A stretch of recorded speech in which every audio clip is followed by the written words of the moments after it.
رب العالمین والعاقبۃ للمتقین والصلاۃ والسلام علی رسول الکریم اما بعد اعوذ باللہ من الشیطان الرجیم بسم اللہ الرحمن الرحیم پڑھیے الصلاۃ والسلام علیکہ یا سیدی یا رسول اللہ الصلاۃ والسلام علیکہ یا سیدی یا رسول اللہ الصلاۃ والسلام علیکہ یا سیدی یا حبیب اللہ الصلاۃ والسلام علیکہ یا سیدی یا حبیب اللہ الصلاۃ والسلام علیکہ یا سیدی یا رحمۃ للعالمین الصلاۃ والسلام علیکہ یا سیدی یا رحمۃ للعالمین وعلی آلکہ و اصحابکہ یا سیدی یا خاتم النبیین وعلی آلہ وصحبہ یا سیدی یا خاتم النبیین۔ فیضان میں آج میں قرآن کریم فرقان حمید سورہ ہود کی آیت نمبر 5، 6، 7 کا ترجمہ تفسیر بیان کروں گا۔ اللہ کے ذلت اللہ تعالیٰ ملتین کو صحیح بیان کرنے کی، حق بیان کرنے کی توفیق عطا فرمائے، مجھے اور آپ کے سب پر قائم دائم رہنے کی توفیق عطا فرمائے۔ اللہ تعالیٰ قرآن کریم میں ارشاد فرماتا ہے الا انہم یسنون صدورہم لیستخفوا من، کہا کہ سنو کہ وہ دوہرا کر رہے ہیں اپنے سینوں کو تاکہ چھپا لیں اللہ تعالیٰ سے اپنے دلوں کے بغض کو۔ کہ یہاں یہ بات ہو رہی ہے منافق کی، آگے بتاتا ہوں میں آپ کو۔ الاحین سنو، یستغشون ثیابہم، کہا خوب اوڑھ لیتے ہیں یہ اپنے کپڑے، یعلم ما یسرون وما یعلنون، پر اللہ جانتا ہے جو یہ چھپاتے ہیں جو ظاہر کرتے ہیں۔ انہ علیم بذات الصدور، بلا شبہ وہ خوب جاننے والا اور جو سینوں میں چھپا اس کو بھی جانتا ہے۔ ایک منافق تھا، اس کا نام تھا اخنس بن شریک۔ اخنس بن شریک جو ہے بڑی زبان میٹھی تھی، اس کی ظاہری زبان میٹھی تھی، دل سے جو ہے بغض رکھتا تھا حضور کی ذات سے۔ تو اس کے بارے میں بتایا گیا یہاں، وہ بات کرتا تھا ایسے گھوم جھک کے باتیں کرتا تھا، تو رب نے فرما دیا، کہا کہ اے منافقو تم جھک کے بات کرتے ہو، تم نے کپڑے بھی پہن رکھے ہیں، لیکن میں تمہارے دلوں کی باتیں جانتا ہوں، میں تمہارے دلوں کی باتیں جانتا ہوں جو تم نے دل میں چھپا رکھا ہے۔ آتے تھے اوڑھ کر باتیں کرتے تھے، ساری طریقہ کرتے تھے، تو رب نے فرمایا حبیب ان سے فرما دو میں جانتا ہوں ان کو، یہ جو باتیں کرتے ہیں مجھے سب پتہ ہے، یہ تو یہ بات کرتے ہیں یہ اپنے گھر میں چلے جائیں، جا کر چادر اوڑھ لیں، چادر کے اندر لیٹ جائیں، میں وہ بھی جانتا ہوں، میں وہ بھی جانتا ہوں۔ آگے ارشاد فرمایا وَمَا مِن دَابَّةٍ فِي الْأَرْضِ إِلَّا عَلَى اللَّهِ رِزْقُهَا وَيَعْلَمُ مُسْتَقَرَّهَا وَمُسْتَوْدَعَهَا كُلٌّ فِي كِتَابٍ مُبِينٍ۔ یہ دوسری آیت مختلف ہے ابھی، کہا کہ کوئی جاندار زمین پر ہے جتنے بھی ہیں ان کو رزق کون دیتا؟ اللہ، اللہ رازق ہے۔ وَيَعْلَمُ وہ جانتا ہے، مُسْتَقَرَّهَا اس کے ٹھہرنے کی جگہ، یعنی جب پیدا ہوا ماں کے پیٹ میں رکا، رب جانتا ہے کہ کہاں وہ رکا، مستقر رہا وہ جانتا ہے، وَمَسْتَوْدَعَهَا اور رب اس جگہ کو بھی جانتا ہے کہ جہاں اس کو دفن کیا جائے گا۔ کل فی کتاب مبین، ہر چیز کا اس روشن کتاب میں بیان لکھا ہوا۔ اچھا، حضرت داؤد علیہ السلام کو رب نے فرمایا اے داؤد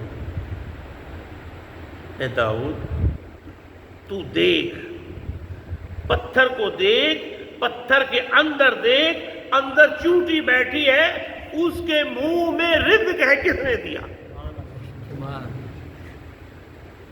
میں رازق ہوں، روزی میں دیتا ہوں۔ ایک حدیث شریف میں آیا، ایک قافلہ آیا، ابو عامر اس کے سربراہ تھے، قافلہ پہنچ گیا، مدینے کے قریب تھا، کھانا ختم ہو گیا۔ جب کھانا ختم ہو گیا ابو عامر نے کہا یار جاؤ حضور صلی اللہ علیہ وسلم کے پاس جاؤ، جا کر کھانا لے کے آؤ۔ اب ایک بندے کو روانہ کیا، جب وہ وہاں پہنچا تو حضور صلی اللہ علیہ وسلم اس آیت کی تفسیر کر رہے تھے، وَمَا مِن دَابَّةٍ فِي الْأَرْضِ إِلَّا عَلَى اللَّهِ رِزْقُهَا، کہا کہ کوئی جاندار، اب جاندار یہ ہے، چرند ہے، پرند ہے، کیڑا ہے، مکوڑا، سب کا رازق اللہ ہے۔ اس نے اس کو سنا، واپس مڑ گیا، اب اسے کچھ کہا بھی نہیں۔ آ کر ابو عامر سے کہا ابھی کھانا آنے والا ہے، کوئی لے کے آتا ہے کھانا، کیونکہ اس نے نبی صلی اللہ علیہ وسلم کو بہت کھانا لے کے آ رہا ہے۔ تھوڑی دیر گزری تھی، ابو عامر نے کہا کہ نبی صلی اللہ علیہ وسلم کھانا بھجوا رہے ہیں۔ اس نے یہ سمجھے آیا نہیں کیا ہے۔ تھوڑی دیر میں دو مقرب بندے آئے، ایک کے ہاتھ، دونوں کے ہاتھ میں بڑے بڑے پیالے تھے، ایک گوشت سے بھرا ہوا تھا، ایک روٹی سے بھرا ہوا تھا۔ اب قافلے والوں نے کھایا، جب کھانا بچا کہا کہ یار جاؤ، ابو عامر نے کہا کہ جاؤ یہ حضور صلی اللہ علیہ وسلم کی خدمت پیش کر دینا، چلتے ہیں، چل کے پیش کرتے ہیں۔ اب وہ دونوں پیالے لے کر آئے، یا رسول اللہ یہ آپ کا کھانا ہم نے کھا لیا ہے، یہ بچا آپ تو واپس لے لیجیے۔ حسن مسکرانے لگے۔ اس سے پوچھا ابو عامر کیا ہوا یہ کھانا؟ یا رسول اللہ آپ نے تو بھیجا تھا یہ۔ مسکرانے لگے۔ کون آیا تھا میرے پاس؟ اس سے پوچھو کیا ہوا ہے۔ اب وہ بتانے لگا یا رسول اللہ میں آیا تھا، آپ وہ آیت کی تفسیر کر رہے تھے وَمَا مِن دَابَّةٍ فِي الْأَرْضِ إِلَّا عَلَى اللَّهِ رِزْقُهَا، کہ اس زمین میں جو بھی جاندار ہے اس کا رازق اللہ ہے۔ میں نے کہا میرے نبی نے یہ کہہ دیا تو اللہ ہمیں بھی رزق دے گا۔ میں واپس چلا گیا۔ عقیدہ، اللہ کی ذات پر پختہ عقیدہ ہوگا تو اللہ رزق دے گا۔ عقیدہ پل پلا ہو تو کچھ نہیں بنتا، کچھ نہیں بنتا۔ عقیدہ پختہ رکھنا چاہیے۔ اور پھر یہ فرما دیا اللہ اس جگہ کو جانتا ہے، اور تو جس ماں کے پیٹ میں رہا اللہ اس کو بھی جانتا ہے۔ اور پھر یہ بھی فرما دیا تو ماں کے پیٹ سے باہر آ گیا اور تو جس جگہ دفن کیا جائے گا امانت، اس کو بھی جانتا ہے، رب اس کو بھی جانتا ہے۔ آگے فرمایا وَهُوَ الَّذِي خَلَقَ السَّمَاوَاتِ وَالْأَرْضِ فِي سِتَّةِ أَيَّامٍ، اللہ وہ ہے جس نے زمین اور آسمان کو 6 دن میں بنایا۔